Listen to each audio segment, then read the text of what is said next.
Terima kasih atas kesempatannya. Di sini kami akan mempresentasikan proposal penelitian kami dengan judul Optimasi Ekstraksi Antioksidan Daun Salam atau Syzygium polyanthumui dengan variasi massa, simplicia, waktu maserasi, dan rasio pelarut. Sebelumnya izinkan kami memperkenalkan diri. Nama saya Junani Tambunan dengan NIM 93 dan di sebelah saya Akan Sapita dengan NIM 096. Dengan saya Anissa Pramawati dengan NIM 175. Nah, ada pun table of content yang akan kami jelaskan pada presentasi kali ini. Yang pertama itu latar belakang, kemudian rumusan masalah, tujuan penelitian, manfaat penelitian, hipotesis, tujuan pustaka, hasil dan kesimpulan.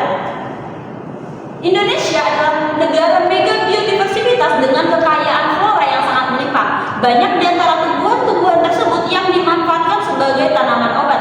Nah, tanaman obat tersebut salah satunya adalah daun salam. Daun salam telah dikenal di banyak daerah dengan nama-nama yang berbeda. Ada yang menyebut salam, gowo, kastolam, manting, dan maselengan. Nah, daun salam ini telah digunakan secara turun-temurun, baik itu sebagai aromatik buat makanan, bahkan juga obat-obatan tradisional. Nah, daun salam ini kita gunakan sebagai obat tradisional untuk mengatasi sakit perut, diare,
protein, dan DNA.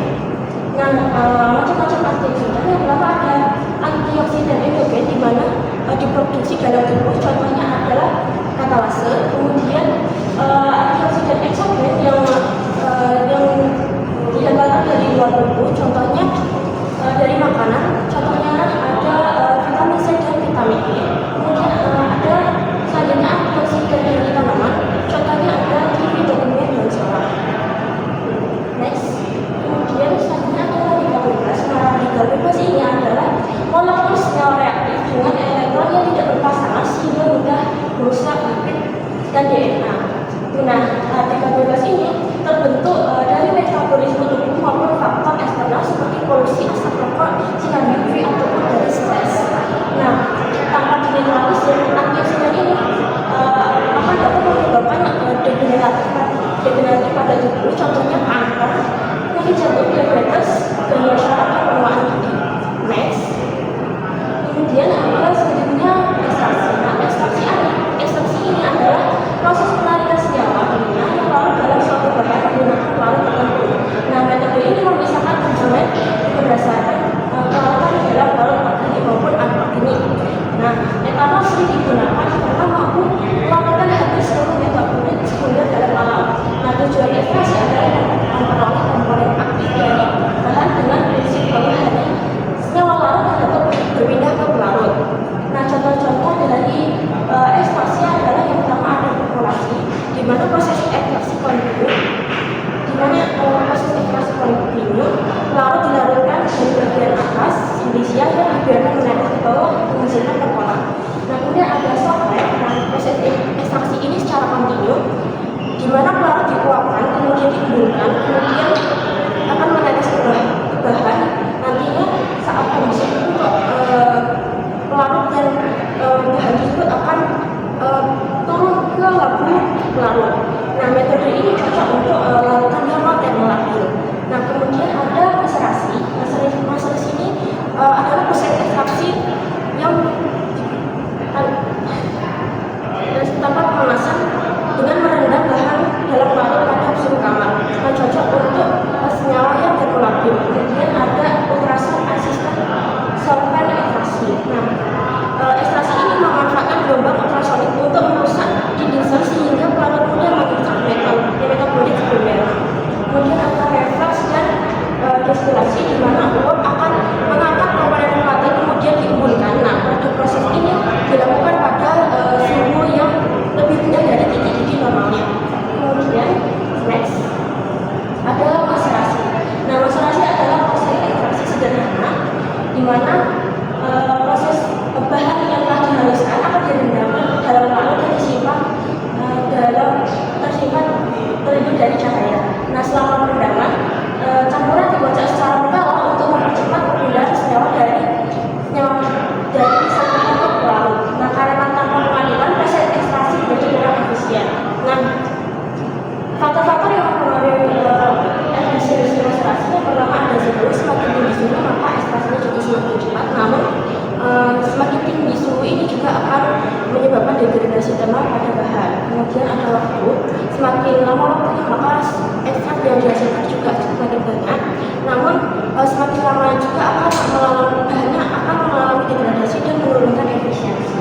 Kemudian ada jenis larut, di mana proses ekstraksi ini bergantung pada tingkat kepolaran dari senyawa target. Nah, untuk senyawa flavonoid dalam daun salam ini larut dalam larut polar seperti contohnya aqueous, etanol, dan metanol. Kemudian ada ukuran bahan, semakin luas permukaan bahan maka semakin cepat proses ekstraksinya. Kemudian ada rasio bahan dan pelarut. Dengan peningkatan jumlah pelarut, ekstraksi juga akan semakin baik. Kemudian ada konsentrasi pelarut, di mana semakin besar akan meningkatkan kemampuan ekstraksi. Baik, selanjutnya kita masuk ke bagian metode pelaksanaan. Nah, jadi penelitian kami kali ini akan bertempatkan di dua laboratorium. Yang pertama adalah Laboratorium Teknologi Material dan Pemisahan, dan yang kedua adalah di Laboratorium Praktikum Pengantar Teknik Kimia 1 atau PPTK 1. Nah, kemudian untuk alat dan bahannya sendiri, kita mulai dari alat, itu ada chopper, kemudian spektrometer, fotometer UV-vis, profile rotary vacuum evaporator, dan juga kain saring 200 mesh. Sementara untuk bahannya sendiri ada daun salam, aquades, etanol 96%, DPPH, minyak daun salam standar, kalium hidrida, kalium hidrodat, natrium sulfat, natrium karbonat, pati, dan juga asam klorida.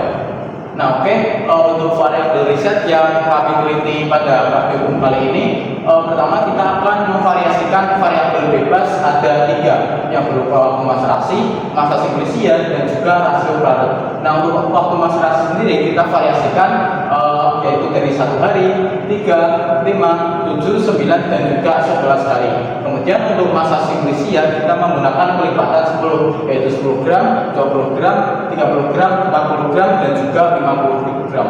Nah, kemudian untuk rasio larutnya sendiri kita menggunakan etanol banding aquades, yaitu 1:1, 1:2, 2:1, 1:3, 3:1, kemudian ada etanol 56% dan juga aquades murni. Nah, kemudian variabel yang akan kita lihat dalam penelitian kali ini ada aktivitas antioksidan dari ekstrak minyak daun salam yang akan kita dapatkan. Kemudian ada pun variabel terkontrol yang akan kita jaga selama proses penelitian, ada volume pelarut yaitu di 200 ml dan juga suhu maserasi yaitu di suhu ruang. Selanjutnya kita akan ke langkah kerja. Yang pertama kita akan menyiapkan simplisia dengan menyiapkan daun salam segar, kemudian kita bersihkan, kita haluskan sehingga kita dapat simplisia daun salam. Kemudian kita akan membuat ekstrak dari simplisia yang telah kita buat dengan cara menimbang pada masa tertentu, kemudian kita ukur pelarut sebanyak 200 ml dengan rasio pelarut yang kita inginkan. Kemudian mereka kita campur dan kita maserasi sesuai hari yang telah kita tentukan. Nah, kemudian kita akan dapatkan maserat yang kemudian akan kita saring sehingga mendapatkan filtrat dan juga ekstrak. Nah, ekstrak ini akan kita distilasi agar mendapatkan ekstrak yang lebih kental sehingga kita dapatkan ekstrak yang akan kemudian kita analisis. Dan persiapan tersebut akan kita ulangi dengan variasi massa, rasio pelarut, dan juga waktu yang berbeda. Nah, selanjutnya kita akan membuat kurva standar, yang mana kita awalnya akan menimbang minyak sawah standar sebanyak 250 gram, yang kemudian akan kita lakukan dengan etanol sehingga didapatkan volumenya 250 ml. Nah, lautan yang kita dapatkan tersebut merupakan lautan induk dengan konsentrasi 1000 ppm yang kemudian akan kita injection menjadi konsentrasi 5, 10, 15 hingga ke 100 ppm untuk nantinya kita analisis kurva standarnya. Kemudian kita akan membuat lautan DPPH dan juga mengukur absorbansi dari minyak daun salam beserta DPPH. Pertama kita akan menimbang DPPH sebanyak 49 mg dan kita akan melakukan ke dalam etanol sehingga volumenya mencapai 250 ml sehingga kita dapatkan lautan DPPH 0,5 milimolar. Nah, kemudian kita ambil 20 ml dari lautan DPPH tersebut dan kita campurkan dengan 1 ml lautan standar batin yang sudah kita buat pada berbagai konsentrasi. Nah, kemudian campuran tersebut kita inkubasi dalam ruangan gelap selama 30 menit agar reaksi itu berjalan, reaksi oksidasinya. Nah, kemudian kita akan ukur absorbansinya dengan spektrofotometer di panjang gelombang 517 nanometer. Selanjutnya, kita kemudian akan membuat lautan kalium iodida atau Ki 10%. Yang pertama kita akan menimbang kalium iodida seberat 10 gram, kemudian kita akan larutkan dalam 100 ml aquades atau 100 ml lautan sehingga kita dapatkan lautan Ki 10%. Kemudian kita juga akan membuat lautan kalium iodida dengan normalitas 0,01 normal, yaitu dengan cara menimbang kalium iodida dengan berat 356,7 mg dan kemudian kita larutkan dengan aquades hingga volumenya 1000 ml atau 1 liter sehingga kita dapatkan lautan iodida dengan normalitas 0,01 N. Selanjutnya kita akan membuat lautan natrium tiosulfat juga dengan normalitas 0,01 N, yaitu dengan cara menimbang natrium tiosulfat metahidrat dengan massa 2,48 gram. Kemudian kita juga akan campur dengan natrium karbonat yaitu sebanyak 0,1 gram. Kemudian kita akan larutkan dengan aquades sehingga volumenya 1 liter atau 1000 ml sehingga kita dapatkan lautan natrium tiosulfat 0,01 N. Oke, selanjutnya kita juga akan membuat lautan pati 1% untuk indikator kita dalam filtrasi, yaitu awalnya kita menimbang pati sebanyak 1 gram dan kita larutkan dalam aquater sehingga volumenya mencapai 100 ml. Kemudian kita panaskan agar pati tersebut larut dalam air sehingga kita dapatkan larutan pati dengan konsentrasi 1%. Nah, terakhir selanjutnya kita akan melakukan standarisasi larutan natrium thiosulfat dengan KiO3. Yang pertama kita akan mencampur 10 ml KiO3 0,01N, 10 ml Ki 10% dan juga 10 ml HCl atau asam klorida dengan normalitas 1 normal. Kemudian akan kita dapatkan larutan buah asam karena I2 yang terbentuk. Kemudian akan kita titrasi dengan natrium thiosulfat 0,01N sehingga buah asam tersebut berubah menjadi warna kuning. Nah, kemudian setelah berubah menjadi warna kuning, kita tambahkan beberapa tetes pati 1%. Kemudian larutan akan berubah menjadi warna biru dan kita akan titrasi dengan natrium thiosulfat lagi sehingga larutan berubah menjadi warna kuning. Oke, kemudian yang terakhir ada kita menyiapkan minyak daun salam dan juga kita akan filtrasi larutan campuran minyak dan etanol dengan larutan natrium thiosulfat. Yang pertama kita akan mengukur ekstrak sebanyak 1 ml yang kemudian akan kita encerkan pada etanol 96% sebanyak 10 ml. Nah, kemudian campuran tersebut akan kita campur lagi dengan kalium ion 3 10% sebanyak 10 ml. Dan setelah itu kita juga akan menambahkan 5 ml kalium iodat dengan normalitas 0,1N. Nah, kemudian kita akan mendiamkan dia selama 5 menit agar terbentuk iodin bebas. Nah, selanjutnya kita akan mengecerkan dengan aquater sebanyak 100 ml aquater tersebut sehingga didapatkan warna coklat yang lebih encer. Nah, kemudian kita akan titrasi dengan natrium thiosulfat lagi 0,01N sehingga didapatkan warna kuning. Kemudian setelah warna kuning kita tambahkan pati dan juga setelah ditambahkan pati akan berubah menjadi warna biru. Kemudian kita titrasi lagi dengan natrium thiosulfat sehingga kita dapatkan larutan berwarna kuning. Sekian presentasi dari kelompok kami, kurang lebihnya mohon maaf. Assalamualaikum warahmatullahi wabarakatuh.